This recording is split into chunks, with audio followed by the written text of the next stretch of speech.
ठीक है दोस्तों, मैं बहुत से लोगों को जानता हूँ जो रूढ़िवादी पक्ष के हैं, जो देशभक्त हैं या राष्ट्रवादी है। वे अक्सर मेरे जैसे लोगों से चिढ़ जाते हैं।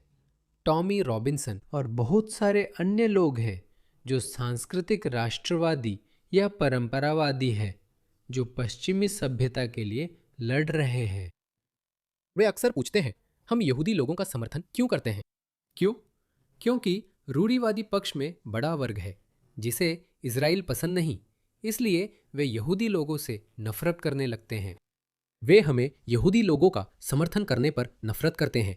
कहते हैं कि अगर आप ऑस्ट्रेलिया के प्रति वफादार हैं या ब्रिटिश देशभक्त हैं तो इजराइल को क्यों प्राथमिकता देते हैं? लेकिन हम इजराइल को सबसे ऊपर नहीं रखते, बस समर्थन करते हैं। इसी वजह से हम यहूदी लोगों का समर्थन करते हैं, क्योंकि हम जानते हैं कि वे और हम दोनों उनके हमलों के निशाने पर हैं।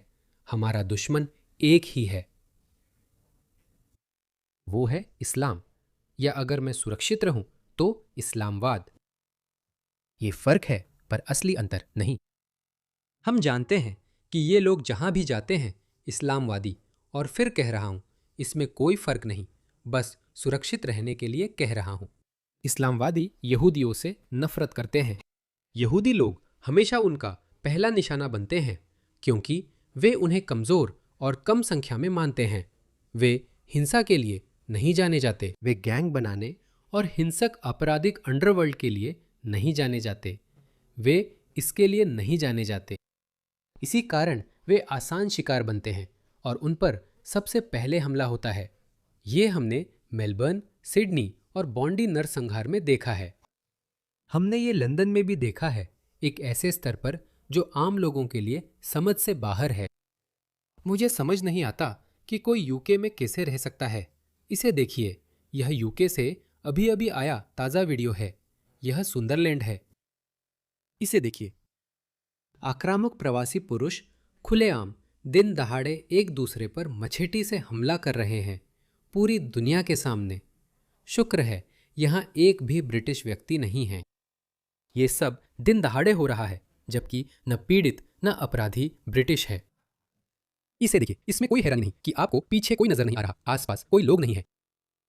क्या हुआ? ये रचा गया था, गढ़ा गया था। उन्होंने ये जानबूझकर किया था। ये हर दिन और भी खराब होता जा रहा है। इसे देखो, मुझे नहीं पता कि यह है। ये क्या बकवास है? ये वही चीज है। उन्हें देखो, बस एक दूसरे पर टूट पड़े हैं। उस औरत को देखो, बस वहां खड़ी है। इसे देखो, ये बस एक दूसरे पर टूट पड़े हैं। चाकूबाजी, चाकूबाजी। माफ करना, मैं पूरा वीडियो नहीं दिखा सकता। अब क्या करना चाहिए? राजनीतिक पार्टियां बटी है।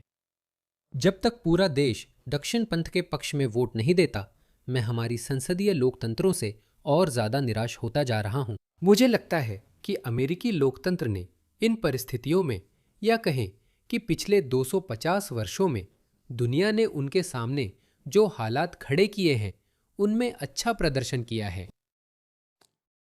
दूसरा संशोधन, हथियार रखने का अधिकार, अभिव्यक्ति की स्वतंत्रता, संवैधानिक संरक्षण।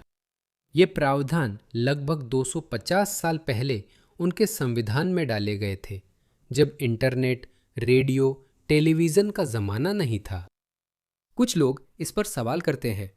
मुझे कभी कभी निराशा होती है, क्योंकि दुश्मनों को भी वही आज़ादी देनी पड़ती है। हमने देखा है, ये लोग अमेरिकी झंडा जला देते हैं। वे अमेरिका, अमेरिकी संविधान और अमेरिकी जीवन शैली का अपमान करते हैं, पर संवैधानिक सुरक्षा के कारण हम कुछ नहीं कर सकते। कई बार मैं कहता हूं, इसके बारे में कुछ करो, मुझे एक दिन के लिए स्टालिन बना दो। मजाक कर रहा हूं, मैं तो बस अतिशयोक्ति में बोल रहा हूं, जाहिर है। या क्या मैं सच में सोच रहा हूं? लेकिन किसी वजह से ऐसा लगता है कि अमेरिकी लोकतांत्रिक मॉडल इस बकवास से निपटने के लिए ज्यादा उपयुक्त है। दो दलीय प्रणाली में या तो आप बाएं जा सकते हैं या दाएं, लेकिन जब आप दाएं जाते हैं तो सिर्फ 5 या 10 मिलियन लोगों का मन बदलना होता है, क्योंकि यह निर्वाचक मतों में बदल जाता है। तब आप बड़ी जीत हासिल कर सकते हैं। आप निर्णायक जीत हासिल कर सकते हैं, जैसे कि ट्रंप ने 2024 के चुनाव में की थी। मुझे नहीं पता मिड टर्म चुनावों में क्या होगा। शायद रिपब्लिकन पार्टी के लिए अच्छा नहीं होगा, लेकिन उनके पास 2 मजबूत साल थे और हमने देखा कि वो उस ताकत से क्या कर सकते थे। उनके पास अवैध प्रवासियों को देश से निकालने के लिए एक स्पष्ट राजनीतिक जनादेश था और उन्होंने इसे पूरी तरह से किया।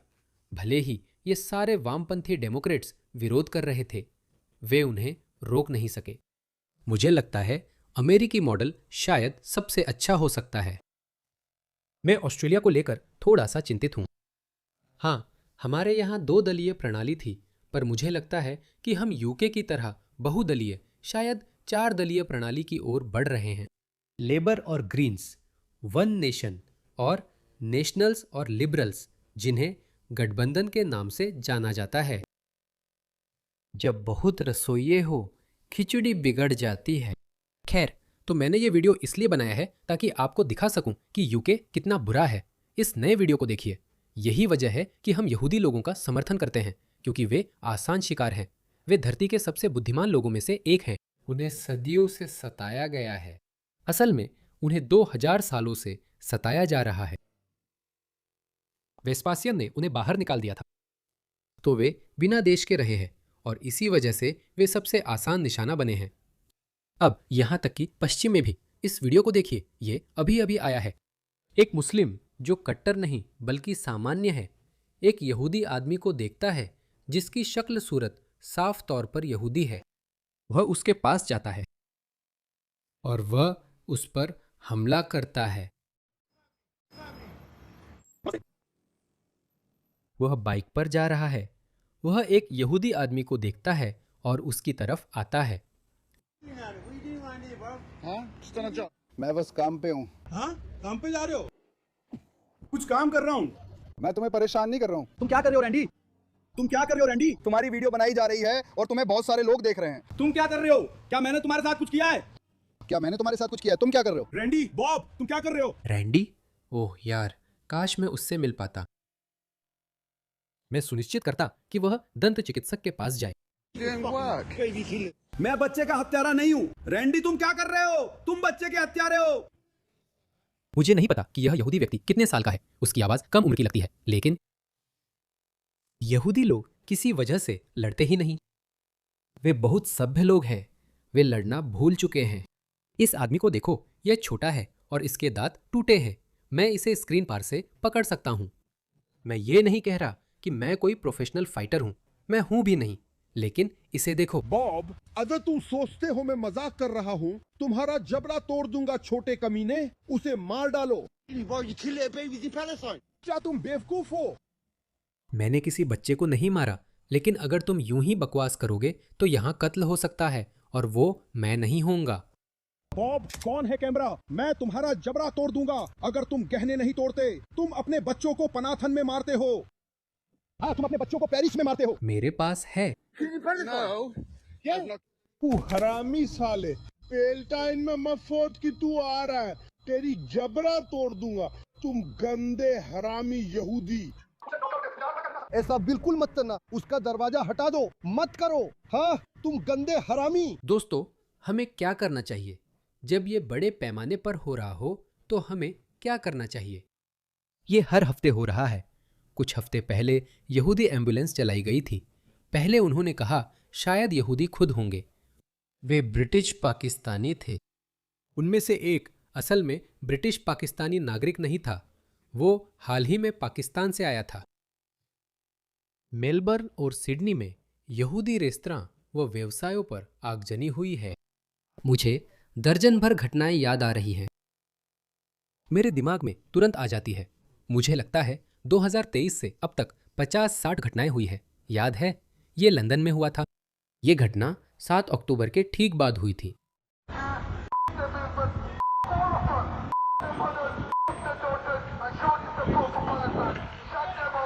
साले कमीने, तू छोटा हरामी है।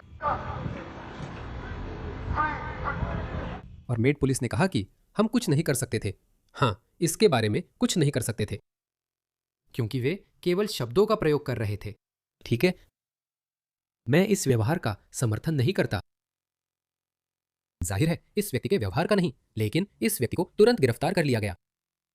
ये पागल सनकी को तुरंत गिरफ्तार कर लिया गया। मैंने मार डाला।